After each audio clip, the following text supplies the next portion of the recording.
What's going on, you guys? My name's Ty Knotts and welcome to Top 5 Unknowns. 5 doctors who became serial killers. Number 5. Harold Shipman, also known as the Doctor of Death, was a British doctor and serial killer who is known to have taken the lives of at least 215 of his patients. His actions have been the cause of worldwide discussion regarding the responsibility and power of medical professionals, and have raised concerns about how accurate certain types of treatment may be. Shipman's issues first began back in 1975, just 5 years after receiving his degree in medical licensing. It was discovered that he'd been writing false prescriptions for opiate pain medication and had become addicted. He was forced out of his job and into rehab for the next 2 years. In 1998, one of Shipman's patients, an 81-year-old woman, suddenly passed away after being visited by him. Her family found this odd as she was in perfect health prior to his visit. In addition to this, Shipman insisted that no autopsy be necessary and attributed her death to natural causes. In 2002, police had launched an investigation into Shipman and found that a similar scenario had played out over 215 times, with Shipman's patients unexpectedly passing away after a visit from him. It was soon discovered that Shipman had been dosing his patients with lethal amounts of painkillers, though his motive was never released. He was soon sentenced to life in prison. Take a look at a short interview that took place just before his sentencing. If I can also, it's going to be awkward this, keeping standing up and walking around, but I think this is what we're going to have to do. You might want to just sit back a little bit, just so I don't keep pushing in front of you. The detectives ploughed on. We'll now move on to the next death which we've investigated. Dr. Shipman. This is in relation to the death of a lady called Elizabeth Pierce. That's Elizabeth Pierce. The 3 ladies there, it's the elderly lady dressed in black. For the benefit of the tape, Dr. Shipman's eyes are closed and he did not look at. Will you use your full name, please, Cullen, and your date of birth? Cullen Campbell Norris, 12th of the 2nd, 76. We're going to talk to you today, Cullen, about you being arrested for the murder of Ethel Hall. That's you, Colin, there. And this is your movements on the ward from the 19th, from when you've come on duty. Looks like I did the most work. What do you mean by that? To say that they were there. I was doing my job. You were doing your job? Yeah. But at the same time, you were also injecting a patient with insulin. No, I wasn't. You're sitting there saying, you suspect, you presume, you blah, blah, blah. When I was bathing female patients, having to wash them down below, I found it difficult to start with.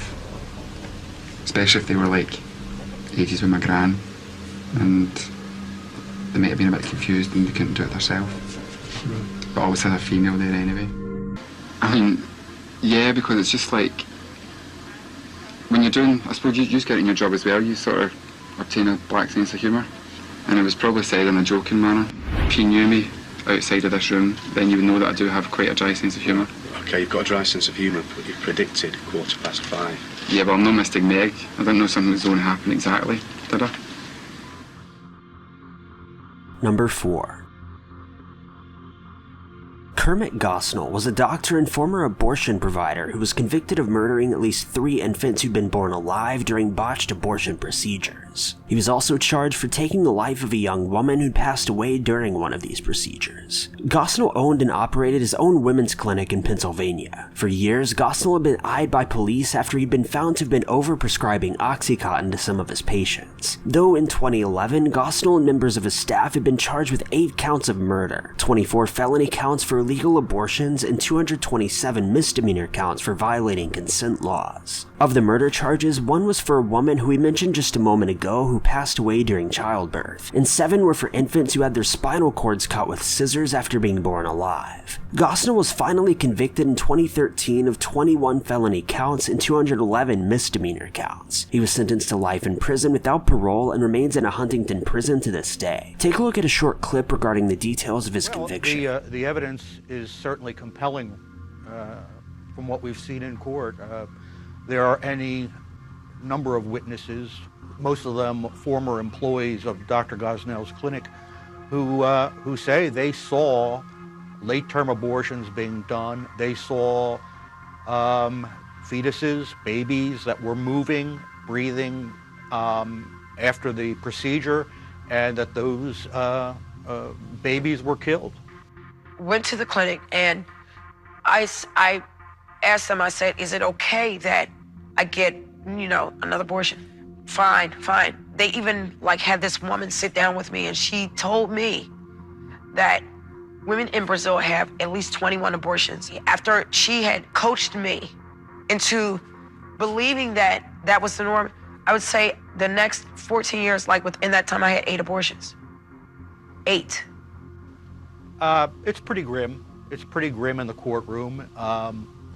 What I try to do is my job. I try to focus on delivering to the Inquirer's readers some of the emotion, the human activity, the human emotion going on in the courtroom, as well as the facts and the information on a daily trial basis.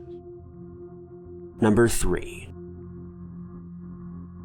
Jayant Patel was a surgeon who was charged with gross negligence after working for a hospital in Australia, possibly causing the deaths of at least 13 people. In 2010, he was arrested on 3 manslaughter charges as well as 1 charge for severe bodily harm. From here, his court proceedings grew messy and he was awarded 2 separate retrials, before ultimately being convicted of simple fraud. Patel's poor work was noted by many staff members of the hospitals he'd worked for. Nurses reported hiding their patients from him simply so that he wouldn't be the one to perform their procedures. He was regarded as sloppy, inadequate, and showed poor hygiene, with some going as far as mockingly calling him Dr. Death. He's believed to have altered countless medical records and even forged death certificates to cover his poor work. Overall, Patel was linked to at least 87 deaths, with 30 of these patients dying while under his immediate care. The gasps went out across the courtroom in Bundaberg as former patients watched the verdict on a live telecast. After 6.5 days of deliberation, the jury decided Jayant Patel was guilty of 3 counts of manslaughter after 3 patients died in his care. Patel was also found guilty of grievous bodily harm. His victim, Ian Vowles, silently wept as the verdict was delivered. Oh, just get on with my life now and take the worry of it out of my mind, yes. American-trained Dr. Jayant Patel began working at Bundaberg on April Fool's Day in 2003. Almost immediately, concerns were raised. We'd taken to hiding patients. Patel resigned in 2005, flying home business class to Portland, Oregon, courtesy of Queensland Health. Investigations revealed Patel had previously been banned from performing some operations in the US due to negligence. It was a series of things that happened. It was the recruitment, it was the medical board. As opposition pressure on the government mounted, an inquiry headed by Tony Morris QC was set up. But the Supreme Court ruled Mr. Morris showed bias in his questioning, and he was stood down in favour of a new commissioner. Evidence linked Dr. Patel to more than a dozen deaths. It's vindication and it's relief, but the price that you have to pay is too great. He's taken so many lives, so therefore he has to pay with his own life, never to be released. He's 60-odd years of age, and as far as I'm concerned, he stays there till the day he dies. The Patel scandal and subsequent trial has been a dark cloud hanging over the Bundaberg Hospital and all those treated by the surgeon. Number 2. Charles Cullen was a medical professional and serial killer who was known to have taken the lives of at least 40 patients, though experts claim this number could be as high as 400. His first kill is believed to have been in 1988 when he gave a lethal dose of IV medication to a patient. He also later admitted to killing an AIDS patient with a lethal dose of insulin. By 1993, Cullen admitted that he wanted to leave nursing, though he had child support payments that wouldn't allow this. Some say that his boredom with his work may have been what caused his actions. The victim that ultimately caused Cullen's arrest was a patient who passed away from low blood sugar due to neglect. The hospital he was working for alerted police and he was arrested for 1 count of murder and 1 count of attempted murder. He was also found to have lied on his job application for the hospital. While in custody, Cullen admitted to taking the lives of over 40 patients and offered to cooperate with detectives so long as the death penalty was not an option. In court, he was given 24 life sentences, meaning he won't be eligible for parole until 2403. This monster didn't even know us or our son, but had the audacity to end his life. I'd like to tell you a little bit about my mother. that you murdered. You don't even have the guts to look this way, do you? Charles, why don't you look up at us? I'd like to show you what you did to our children. This is their dad in his coffin. How do you like that? Would you like your This was the scene 7 years ago at the Somerset County Courthouse in New Jersey, as Charles Cullen sat through his sentencing hearing, refusing to speak or even acknowledge the family members of people he had murdered. Even the judge was exasperated. Cullen, I ask you a question. Why is it that you have chosen not to address the court? Can you hear me, Mr. Cullen?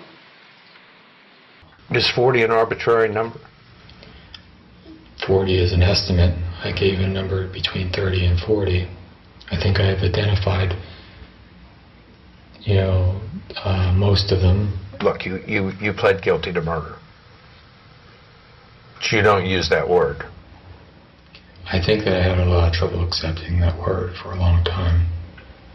I accept that that's what it is. Do you consider yourself a serial killer? I guess it depends upon a person's definition.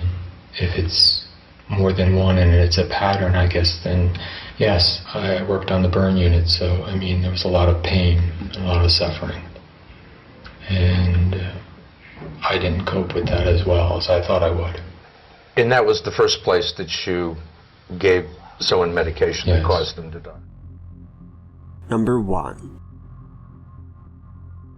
Michael Swango was a doctor who was found to have taken the lives of at least 60 patients by means of poisoning, though he'd only confessed to 4 of these. His first crimes began in the early 1980s after gaining residency as a neurosurgeon for an Ohio hospital. Multiple nurses came forward reporting that Swango's patients were passing away at an alarming rate, with one nurse even alleging to have seen him injecting a patient with an unknown chemical. In 1998, Michael was arrested on unrelated charges regarding fraud. He was sentenced to 3.5 years in prison, and during this time, investigators began to unveil his questionable medical career, and even exhumed several bodies of his deceased patients. He was found to have taken the life of one patient with a sedative overdose and another with a potassium overdose. He was then given 3 life sentences in prison without parole and remains in a Colorado penitentiary to this day.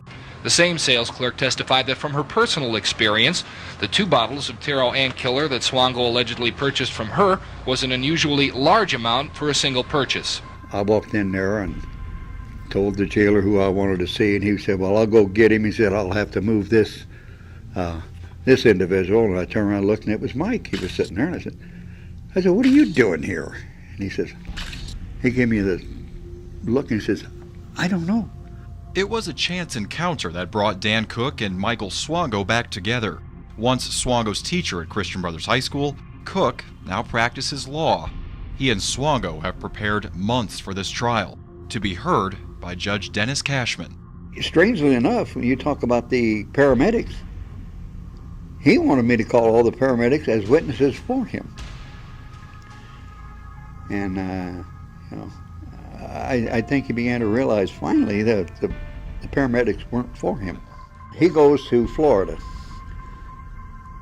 He comes back, early in January, and I'm sitting in the office to get a phone call. Mr. Cook, yes. I said, what is it? And he said, I want you to come out here right now. Thank you guys so much for watching. If you liked this video, be sure to click that like button. Also, don't forget to subscribe and click that notification bell to keep updated with our videos.